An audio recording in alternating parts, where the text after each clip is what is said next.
Welcome to Upside, where we dig into the real news that lives behind the headlines affecting European venture. This week, it is another full house. We have Mads, you have Lomax, you have Andrew and myself. And we're talking about, should governments buy stocks? Vinod Khosla, the world-renowned VC, thinks that we should. What to expect in the UK budget. We're not, boys and girls, I promise we're not going to do too much in this, but what's going to happen? Maybe we can focus on just the founders and investors. Should founders be raising right now to preempt the market correction? If there is one, who knows? We have AI Corner, we have Deal of the Week, but to start with, let's do a round robin on some of the news. I'm going to throw some things into the pot and see if anything piques our interest.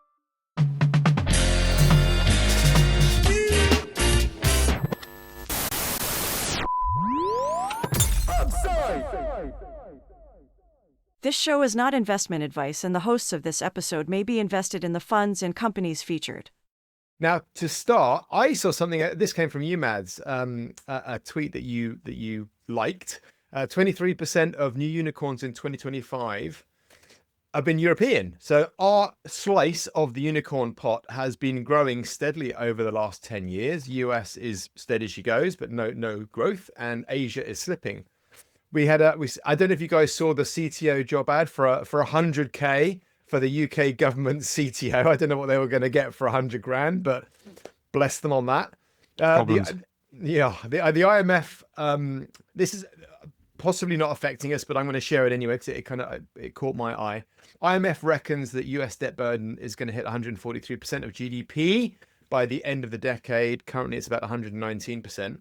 I also saw this week that Lakestar is not raising any more funds. Sequoia has raised 950 across two funds, but only 200 million for seed. I don't know if there's anything in there that we want to pick up on. Also saw Sequoia this week, Roloff Botha from Sequoia, saying that venture capital is not an asset class. I didn't quite know what that meant. He also added, throwing more money into Silicon Valley doesn't yield more great companies. Maybe there's something to pick up in there. And then Lomax, I saw that you noted that Bending Spoons, the marketing tech roll-up, has just bought Vimeo and is set to buy AOL for 1.5 billion. They've only been around 2013 and bootstrapped, I think, until 22, 23. So they've had 50 plus acquisitions since then. So good on them. Anything in there, Lomax, let's start with you. Anything in there that you pick up on? Jesus, lots. Well, but first of all, Bending Spoons is equity, as they also conducted an equity raise at 11 billion equity valuation. I mean, clearly a lot of these acquisitions have been fueled by debt. So Bending Spoons has actually been funding a lot of these acquisitions by debt over the years. I mean, in a way, it's sort of become a kind of Berkshire Hathaway of consumer apps. It's a very interesting model. There's actually a similar company in Ukraine doing a similar thing called Gentech, which I would suggest checking out, which is a kind of little brother or sister to Bending Spoons, similar strategy.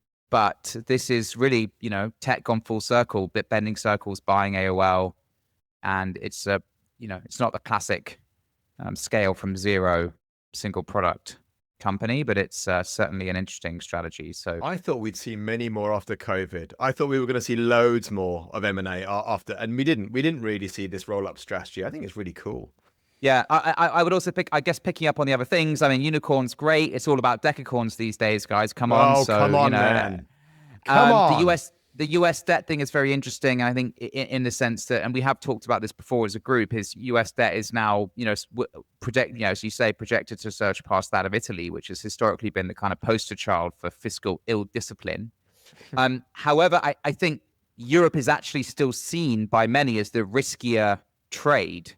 So in a way, why is that? I think at the moment there's a belief that the US effective, if you looked at these as perhaps companies, the people believe that the US are just better at capital allocation than we are in Europe, for example. So I think that's maybe better Europe growth, is a little bit. Maybe Europe is yes, but that includes capital allocation and investment, and I guess the dynamism in the US. And maybe if you looked at the public markets now, Meta, which is now being slightly beaten up in the public markets, is a little bit like Europe, where people are asking questions about where they're going, whereas clearly Nvidia or Google perhaps now looking at these latest earnings reports are more like the US. I thought the asset class point by Rodolphe Botha was a really interesting one. The point he's making is it's not so consistent that you pour more money in the top and predictably more money comes out the other side, or there's not a kind of homogeneous set of behaviors that govern this asset class. And he's very right. I think one of the points he was also saying is that really in venture, there are only and still only will be a very, very small number of big companies that deliver 70 to 80% of the returns. So you can put more money into the asset class, but if that money doesn't go into those companies, then it's not going to deliver the returns that you would expect. And so all of the returns will consistently come through this sort of vortex of 5 to 6 massive companies that emerge per vintage, and everything else is by the by, which it's so heterogeneous, he's saying, and inconsistent that you could not call it an asset class in the way that you might call commodities or real estate. But well, it's not linearly. I can't say it. Yeah, there you go. Be a teeth in, dude. Come on. Scalable. I went to a speech coach when I was a baby, so give me a break. It's not linearly scalable. So from that point of view, I mean, yeah, it's not an asset class, but I also feel there's a bit of PR going on here. I feel as though high-profile investors often make provocative statements. Of course, they sit to on the shape the TechCrunch narrative, stage, to guard their don't they? reputation, They to do. stay on the page. I mean, it's not quite Trump-esquian, but people who have reputations, and it's a great way of keeping in the headlines, and that's important to Sequoia just as anybody else. So I hear you that the number of $100 billion companies or even decacorns is not exponentially increased increased in line with the amount of capital in the market. And so you're going to have an awful lot of VCs who do not perform well potentially, and you cannot just inject more money into Silicon Valley and expect there to be an even spread on winners. You can't cookie cut 1,000x Jason Kalankalis from Uber Investments, right? It's still a power law. But of course, it's an asset class. I mean, you could equally compare anything else and say it's horses for courses. So I think it's a bit of PR spin here, and I think it's a great conversation to have. Mads, you're quiet. What would you pick up on? No, I just say 100%. Look, here's a big surprise, right? Successful venture capital investor in Silicon Valley doesn't feel he needs more competition. Well, there's a surprise. What a great pithy summary. Yeah, you got Lakestar and Klaus. Successful European venture capital investor now prefers to invest his own money as opposed to raising money from other LPs. There's a surprise. While raising $500 million to put into growth at parts of successful companies, and while still investing into other VC funds, and while we're also just reporting that the European VC ecosystem has increased 5x in the last 10 years. So I agree with you. Yeah. I mean, look, a bit of headline grabbing there. Absolutely. Why not? Keep in the press, guys. Keep in the press. That's what you're good at. So first up on the main list was Vinod Khosla this week suggested that the US government could take a 10% stake in all public companies to soften the blow of AGI. So this was along the lines of a new way to redistribute wealth, kind of smatterings of UBI, maybe something for Rachel Reeves to consider. But I thought, again, going to your point, Mads, world famous VC in the headlines on the TechCrunch stage, having an opinion. But I always also thought, is there anything in here that we should maybe unpack a bit? Look, I think we've talked about sovereign wealth funds before. I think it's absolutely right that we find ways to invest assets smartly. And I think governments should be run much more like businesses. And I think some of the smartest governments around the world have found a way to do that, Singapore being a prime example. I think they should preferably buy rather than take. I think we've got plenty of expropriation already. I don't think we need more taxes or confiscation of assets. But to the extent that governments can find ways to allocate resources to get into some of the best companies and get some upside for citizens, I think that's a good idea. I think it's all about kind of the way to get it done. I mean, I think he was kind of positing 10% of all public companies. I don't know how that would work. That sounds like pure communism to me. I don't like it very much. Socialism. Yeah. Well, it is. It's nationalization with a different branding, right? It's partial nationalization. I mean, it's essentially a form of tax. But do you think it would work, at its Andrew? edge. I'm not saying it won't. I haven't thought about it. He's an incredibly smart guy. I think there does need to be a rethink about more imaginative ways, more radical solutions to the issues with the coming AI shift, but also just how you fund governments in general and how governments can realize value from large corporates and successful businesses that have got very good at avoiding almost all taxes in some cases. So I think there is an open debate, and this is a great way to kick it off. I don't know if that's the right solution. I think it opens a fascinating discussion, which is the following, and maybe we can use the UK as an example, which is that if in the extreme case, AI takes all jobs, right? Let's just absolute extreme. Or thought experiment it out, yeah. Yeah. You know, half the UK takes roughly 1 trillion a year in tax, right? 1 trillion pounds. 350 or 320 billion of that is income tax from income. 220 billion of that is national insurance, which is effectively income tax. So half of the tax take of the UK, yeah, is from income of employees who do jobs, yeah? So ipso facto, if the robots and the AI take all the jobs, the government automatically loses half of its income. At the same time, you say, well, what are we going to do to people because they don't have work now? And you have this concept of UBI, let's say. So then you have to increase the payments you need to make. This is the UBI. So in a way, the government loses half of its revenue and has a much bigger bill to foot. So then you're like, what the hell is going to happen here? Vinod talks about, taking effectively equity in companies, and that's a way to fund the gap from the dividends from that. I think it's a nice provocative thing of him to say. I mean, it's a thing that it's the kind of thing people say in a bull market as well, on the assumption that everything keeps going up.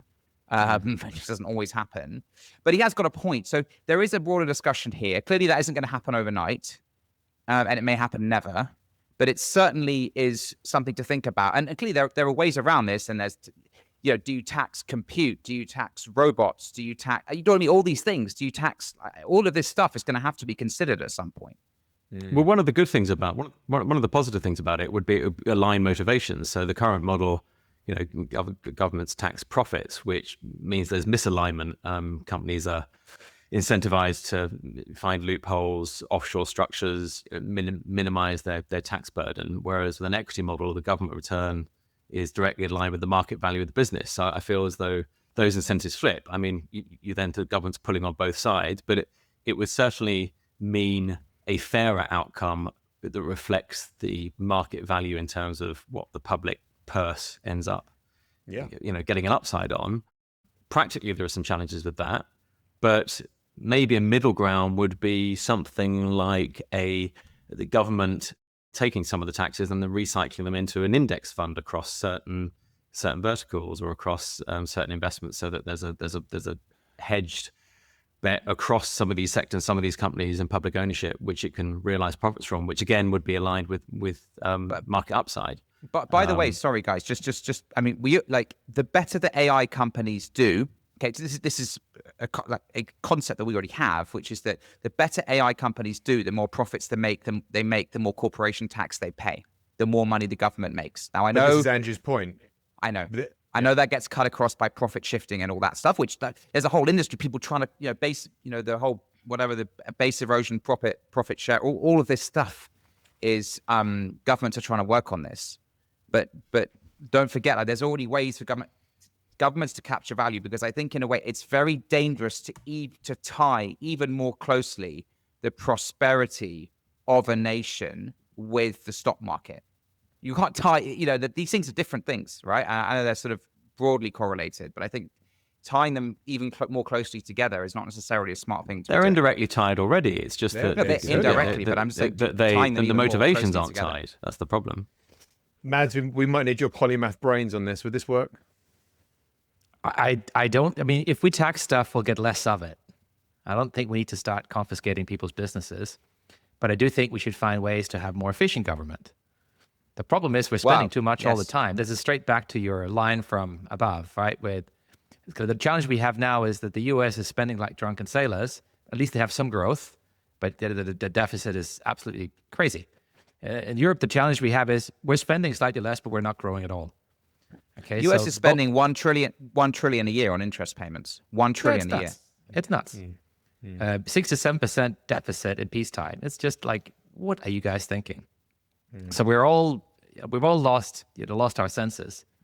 And what you need to do is to run a society where you have a little bit of a balance, right? A little bit of a better balance, a little bit of a surplus. You can reinvest some of that, as Singapore does, as Norway has been doing. So you put stuff aside for a rainy day and create, wealth stock you can use later. But the challenge we have is that's not our political system is not very well set up for that, because it's in everybody's interests as politicians to promise more things to voters so you get elected. And so that's perhaps the real problem we have, is kind of this asymmetry, right? Where people that want to take a disciplined approach, they can't get into office, and people that will promise everything and kind of run massive deficits, they get elected. So you have sort of this negative spiral. The value exchange that kicked all of this off, though, was interesting, with NVIDIA wanting to be able to sell chips to China. My understanding is that's the government took a chunk. Basically, well, if the downside is, if you're hawkish, you're feeding the monster with these chips. So there better be some public upside for doing this, and one of that upside is where did we get to with the billions in Blackwell cash. chips? I saw at time of press, we're recording on the Thursday. I saw the Trump Xi new accord. So Well, if tariffs it's have been signed, it's got to cut. they've got to agree the paperwork and actually sign it. Then it's going to last a year. So I think for me, this feels like more. I don't think it means we're suddenly friends. No. But we've tacoed it up. So we've gone in 100%. Oh my God, we're going to crush kittens. Oh, okay. Well, we'll cut that 20% to 10%, and you can give us some rare earths, and we'll play nicely with you. And can you please buy some soybeans? So it feels like we've kind of got the egocentric out of the way. It feels like there might be, but I didn't know where they got to on the Blackwells. Was that part of the deal? Does anyone know? I am pretty sure Trump wants it to be part of the deal, because he's now negotiated an agreement where he gets part of the upside from any chips NVIDIA sells to China. The Chinese, they took a bit of offense, right? They did a 180 on it. They said, well, we're not going to buy your chips. But of course, they're going to want Blackwells if they can get them. So my expectation is that they'll find a place where China can buy Blackwells and Trump can get his cut, and NVIDIA can keep growing stock price, and everybody's happy. Yeah, because their mantra is, we're going to go nationalistic, and we're going to buy all within our own borders, and we're going to become completely self-sufficient, which I don't know how they can, because they actually rely on the US for quite a chunk of chemicals. Does that remind you of anything? Somebody saying, you don't want to play with me? Well, I don't want to play with you either. By the way, if you did the numbers, 10% is actually not that much. The market cap of US public equities is roughly 60 trillion.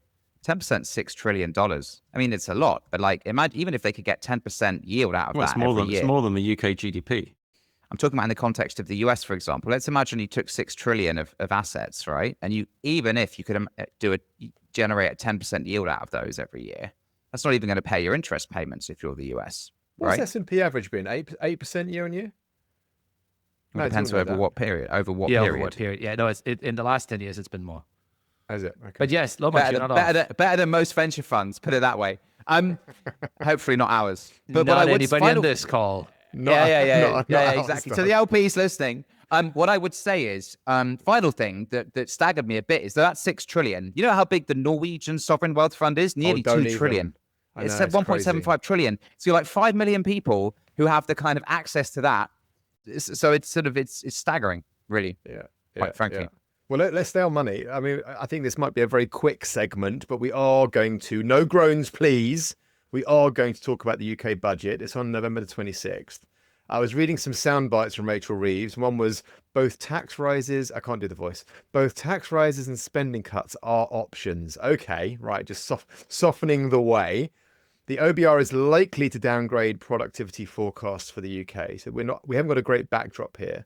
The Institute for Fiscal Studies has calculated that for every 0.1% downgrade in the productivity forecast, government borrowing would increase by around 7 billion. So this isn't a super great place to start. Now, what does this mean for investors, founders? What's going to happen? I reckon there will be changes to capital gains and inheritance. There will be a mansion tax. More positively, will we see business tax changes, perhaps? EMI scheme changes that have been kind of mooted and touted, perhaps? The Startup Coalition and Boardwave, who are two London-based lobby groups for UK tech, have basically asked for just some smart thinking around this. But what's the reality? What's happening? Lomax, what's your thoughts on this one? I don't want to spend too much time on this. I think personally, I think as always, a pre-seed and seed, early stage, even later than that, head down and build. I really just think ignore what's going on in Mansion House and in Whitehall. Just head down and build. I don't think that there is. But one thing, one very quick thing on that. Do you think that we'll see more founders leave, go to Dubai, go elsewhere, go to the States? Do you think any? Yeah. This is my challenge. Because it's not going to be good. The summary of this is it's not going to be a good budget for business, is it? We know where it's going. She's only got one playbook and none of it's good. She's not going to suddenly flip to growth. So nothing to see here. Move along because it's going to just be more bad stuff. Next subject. Yeah. I don't think you're going to be moving to Dubai. Quite frankly, I don't think serious founders are going to move to Dubai. They move to the US. I mean, that's a separate point. Okay. You guys know I'm an advocate for founders moving to the US, but that's regardless of what the minutiae of this budget are. But no, she's going to increase spending, if anything, right? Because the two-child benefit cap is going to come away. That's another sort of $3 billion of spending that automatically. So there is going to be an increase in tax. Unfortunately, it is going to go after the taxes that normally hit the wealthy. So the capital gains tax. We look at this mansion tax. But I don't know what we can do. We can sit here and be depressed about it, or we can just crack on with our day jobs. And we have the sort of wonderful thing in our little world is that a lot of this stuff, it sort of matters, but it also doesn't, in a way. As someone who doesn't live in the UK, I can sort of come back and I speak to people about the UK, and there is a lot of negative sentiment, and you can let it get you down. But ultimately, look, I mean, we'll talk about it later. Look at some of the deals of the week. There are some pretty impressive people building some pretty impressive businesses. And, London is the big kind of cosmopolitan global city in Europe, and there's still a bunch of talent there. So I'll try and be optimistic on something that, of course, there's loads of grounds for pessimism here for sure. Well, I'm gonna stick with heads down and build. I think I'm gonna turn off BBC News and just do exactly that. So, founders raising a lot of noise on LinkedIn, across the social sphere, around founders raising before the pop, getting some cash in the tank, buying some time before a market correction, before the music stops. This is the semi-panic. We haven't got there yet. Mads, do you agree? Is this a good thing, a bad thing, and anything? Founders need to make sure their businesses are well capitalized. And I suspect the rally we're seeing right now has got several more quarters to run at a minimum. I don't think there's any imminent global meltdown.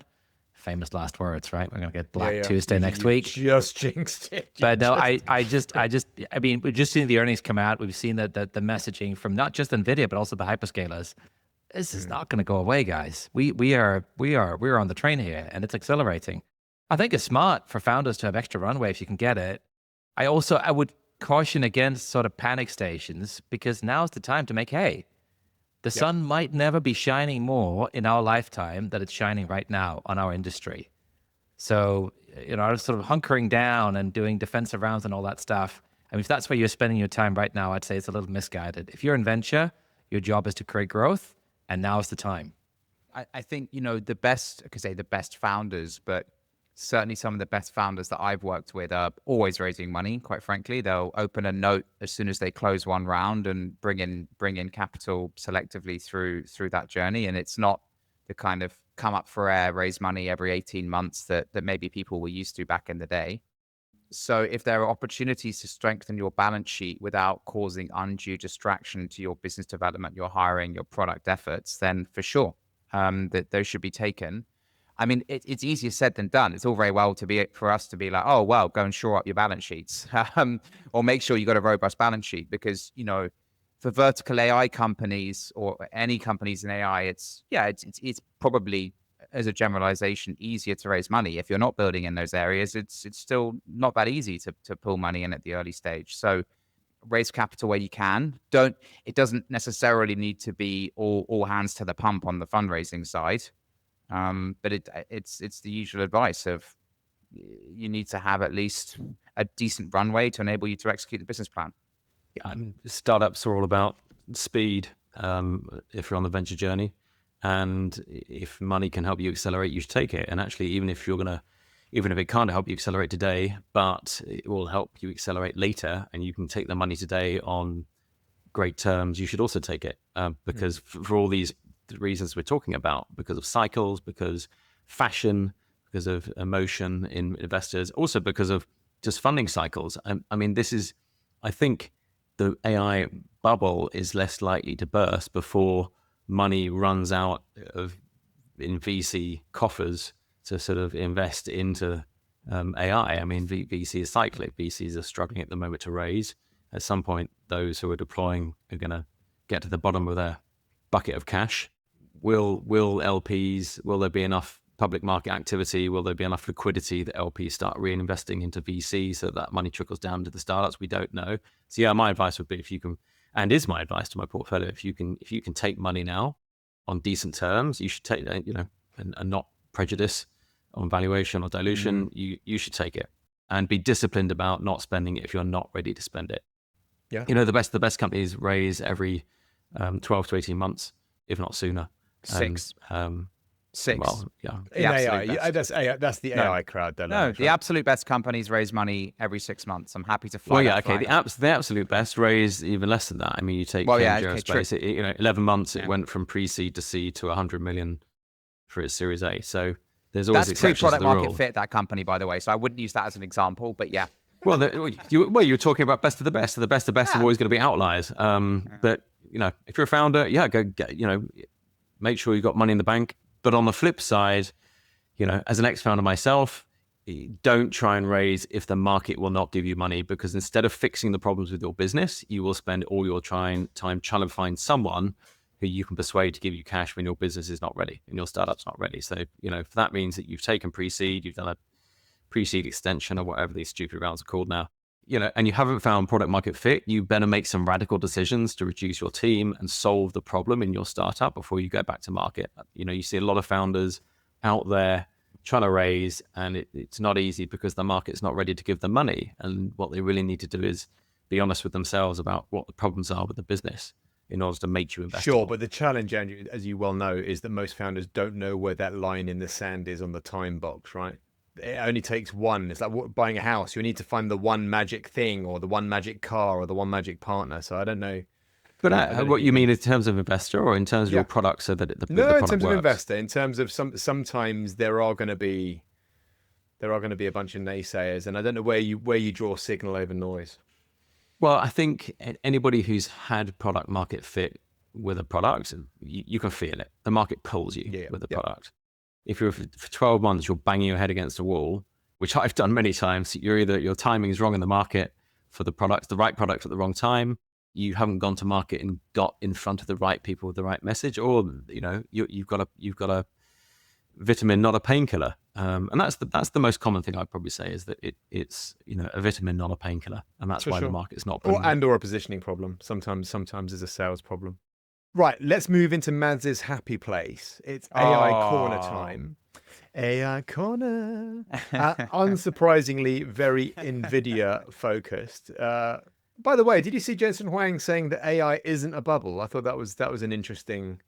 That was it. And then he forgot. He started talking about all of the products that he was using, and he forgot. I think it was 11 Labs. He forgot the name of some of the products he was using, so he kind of lost his own train of thought mid positioning the fact that AI isn't in a bubble. Or we buy loads of these things. I don't know who they are, but anyway, that was quite cool. They are the first company to hit 5 trillion. I saw they invested in Nokia this week, and Mads, I'm going to ask you about that, because that I just thought was a really odd thing to do. And we won't forget about OpenAI, who've now completed their recap and are now in their for-profit position. But Mads, kick off. NVIDIA, what's cooking? First companies just say to hit 5 trillion. I mean, I just think it's a staggering thing, right? You've never seen anything like it before, and it's gone so fast. It's been a great week for them. You've got the China deal, which I think could open up to Blackwell exports, and that will be meaningful once it lands. You've got expanding capex from the hyperscalers. I mean, this is the thing. Every time we have earnings season, everybody is waiting with bated breath to say, look, are they going to keep spending? And yes, they're keeping spending. Google, we've seen earnings from Google, we've seen earnings from Microsoft. Both companies are spending almost all the cash they're generating on capex for DC AI build out.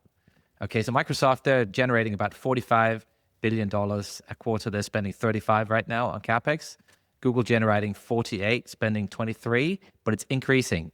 And every quarter, they're adjusting their forecast for how much they're going to spend on CapEx up. So How much is that? How much of that is going to NVIDIA, Mads? 60%, 70%? Yeah, probably. Yeah, about probably. 60. A lot of it is the shorter term. Of course, some of it will be the power and the facilities themselves, but a lot of it is shorter term, like stuff they're gonna buy, invest in, and then write off over a few years.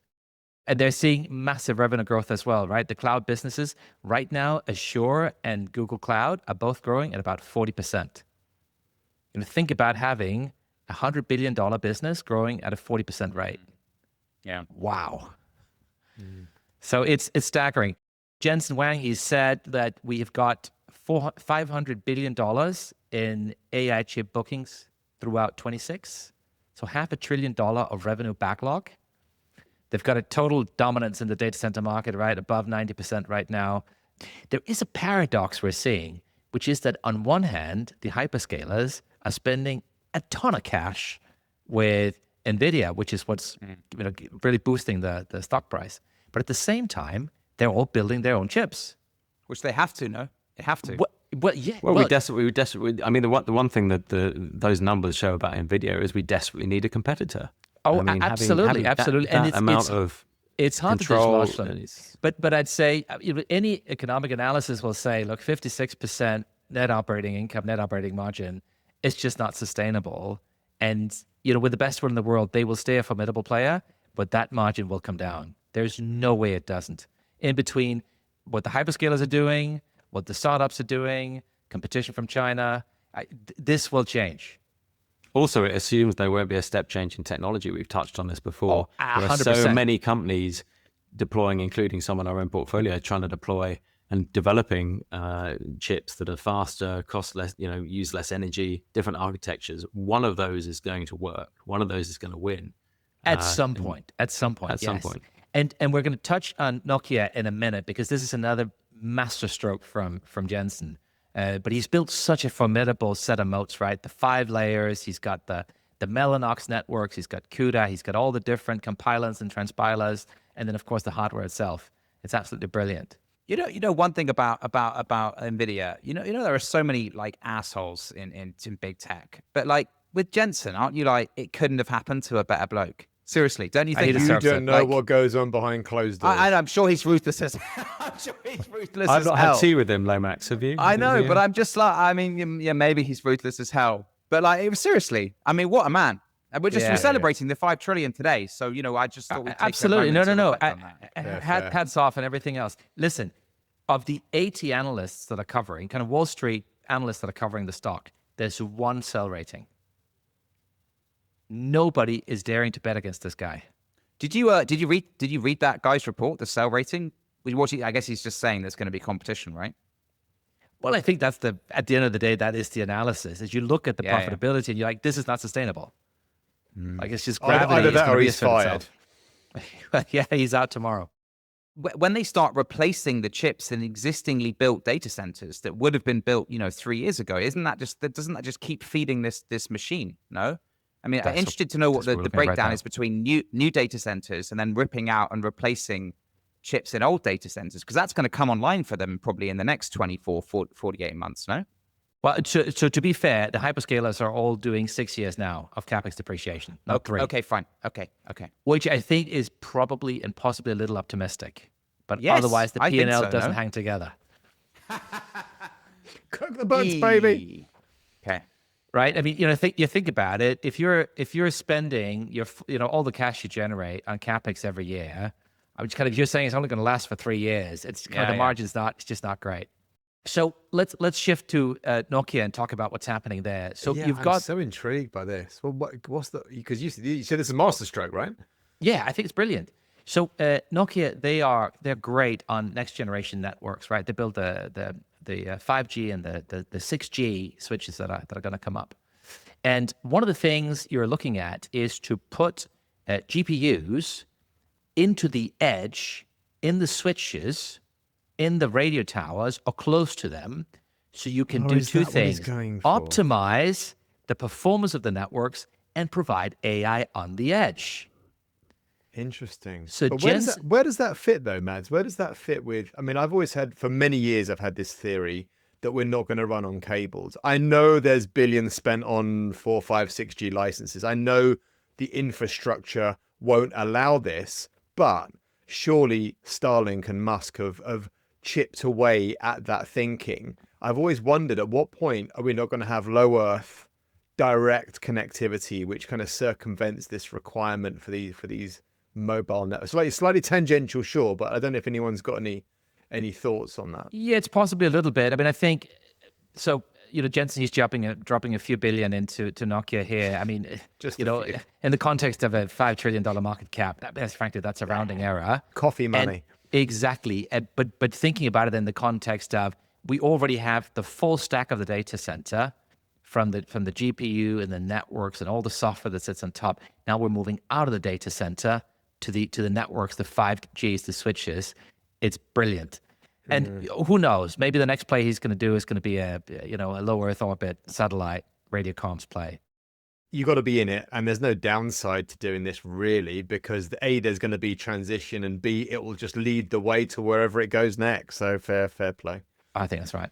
And what's happening at OpenAI? Any thoughts on the recap? Not really. I mean, this is sort of stuff we've been talking about for ages and ages. I think maybe the most interesting thing is not OpenAI, which now finally got done what they wanted to do, which is to become a sort of a for-profit, but it's the Microsoft angle.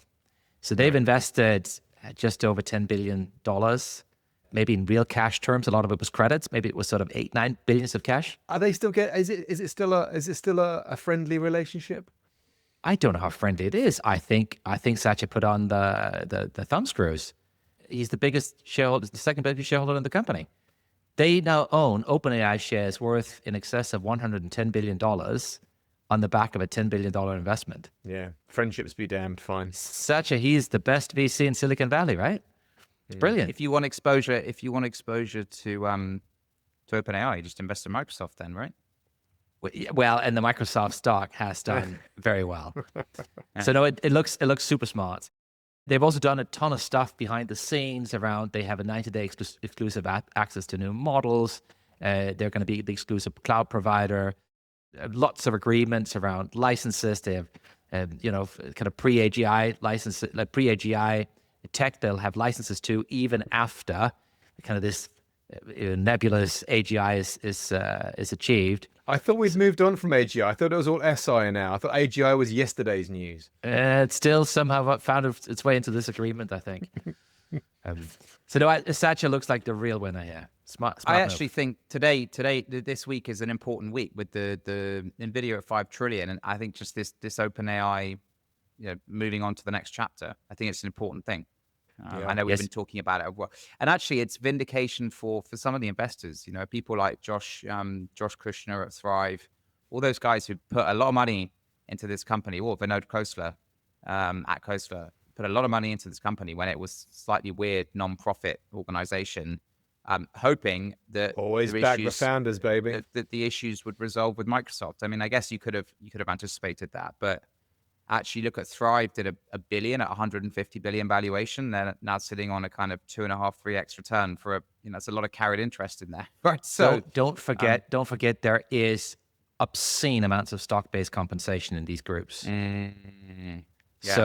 So the paper markups may not be quite as attractive. That's a very good point. As So basically, what you're saying there is that basically there's a huge ESOP, right? There's lots of options issued to employees. Yeah. It's good. Lots of Do you recycling. think this opens the way lots for OpenAI to IPO, Mads, or not? I'm actually not sure. Well, that's certainly the plan, and they do want to IPO. I think I saw 27 as the timescale. Yeah. I think you're right. It's super important. I think these massive companies should be public. I think it's really important. Any more on AI Corner, Mads Doodles, before we move on? Talk about AI all day, but I know you want to move on. I know. So let's go to deal of the week. It's just Meta didn't have a great earnings season, no? We never talk about Meta, and that's fine by me, to be fair. But I mean, Meta never never takes any oxygen. Which, unless you have something, Lomax. Did you have a meta little news? Well, no, interesting. Did you guys see that Meta got rid of 600 AI employees in their team last week? They announced that, which is sort of a I bit saw loads of counterintuitive. layoffs. I mean, we're not talking about just in big tech hyperscalers or other. I saw there were thousands of layoffs this week across retail, Amazon, tech, blah blah blah blah. So maybe that got lost in the noise. No, it was out there. I think there's slightly different things they're touching on. I think Amazon was kind of the headline piece, right? Yeah. And we've been talking about how AI is causing unemployment and people are being laid off. I think there's a different theory here, which is that large companies just can't do performance management, right? They're really struggling. You got hundreds of thousands of employees, and every few years you need to weed out a bit because, right? And that's what they do. And the numbers, the absolute numbers look big, but what is it? 1% of the workforce, 0.5%.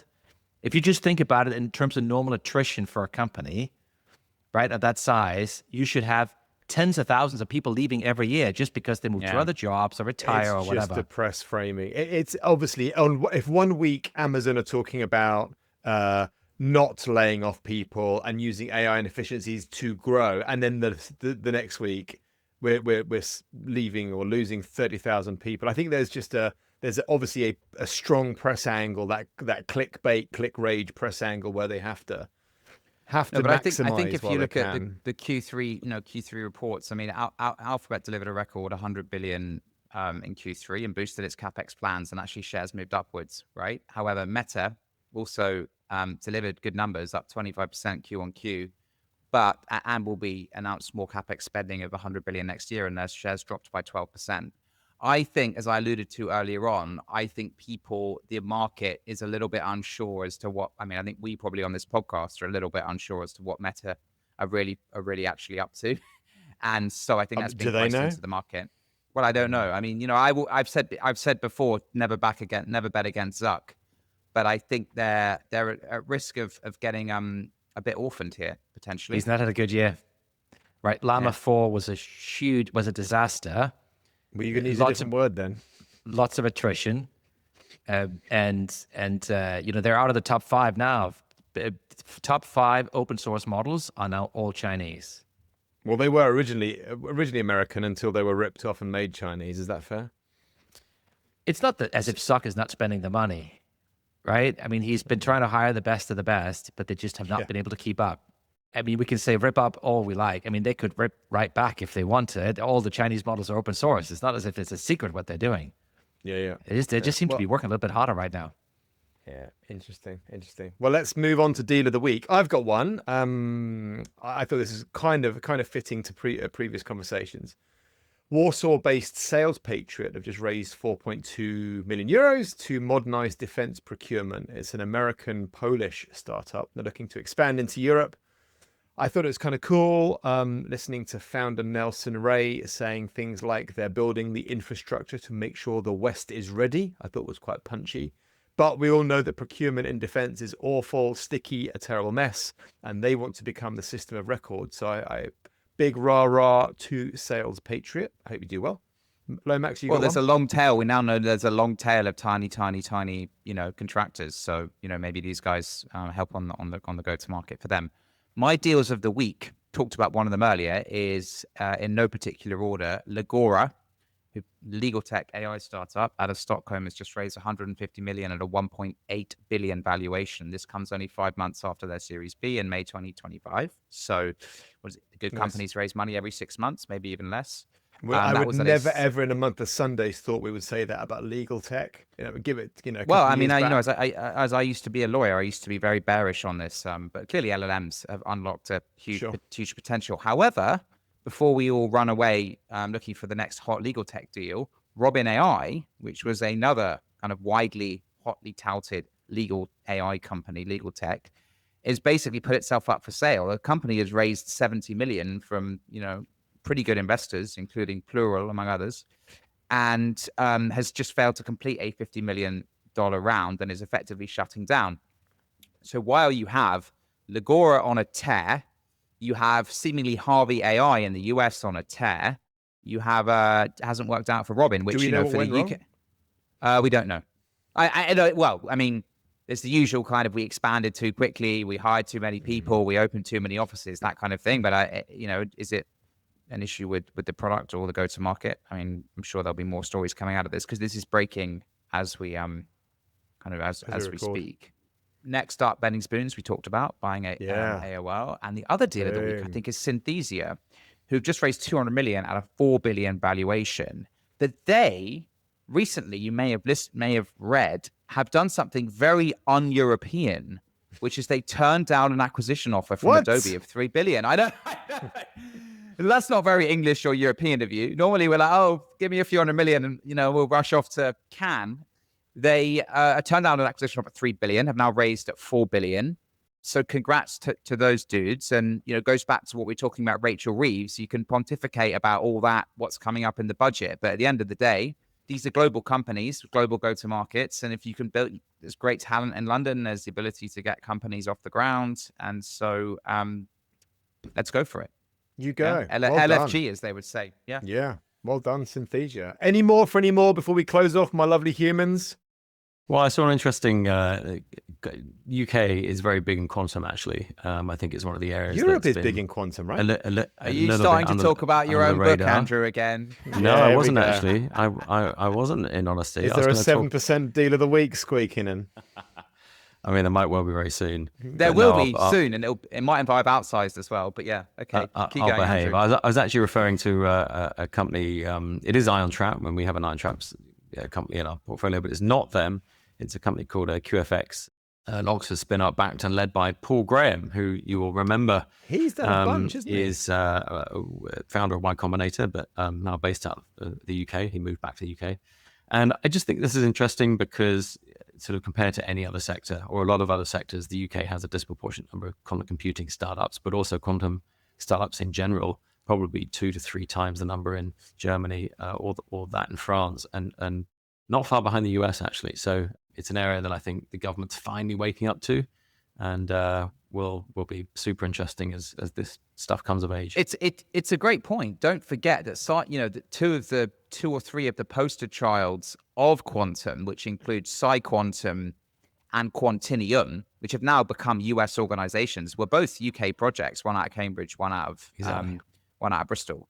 So actually, in critical infrastructure, UK's played a big role in the future of quantum. Oxford Ionics, obviously earlier, 3 months ago, got bought for 1 billion by IonQ.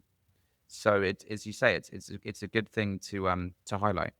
Can we keep them? Is the question. So. Don't you dare end on a downside. I will have you. Well, anyone got anything exciting planned for the coming week? Any surfing trips, Lomax? How was SF, by the way? He doesn't have to go on a surfing trip. He just steps out of his office and he just starts surfing. Monday, Wednesday, Friday, lunch out break. The front door. Yeah. How was SF? Good. It's funny. I'm going to say this. I'm going to say this as fact that we've got some American listeners. I forgot how flaky Californians are to arrange meetings with. I used to live there, but it was it was over 10 years ago. And I forget that you kind of have to, when you say, oh, do you want a meeting? They say, yeah, let me know when you're in town. And then you tell them when you're in town, and then they're too busy. And they say, well, meet me next week. So top tip I always tell founders or anybody wanting meetings, which I remembered having gone back there, is tell people you're in town the week before you're there. When they say, if they say, I'll meet you Thursday, you say, well, my diary is full, but I'll meet you on Monday. Pretend you're there for 2 weeks. Try and arrange all your meetings in the first week for the following week. Love it. Good top tip. Good tip. There you go. Top tip to end on. Gentlemen, what a pleasure and a gift. I'll catch you all next week. Bye. Bye.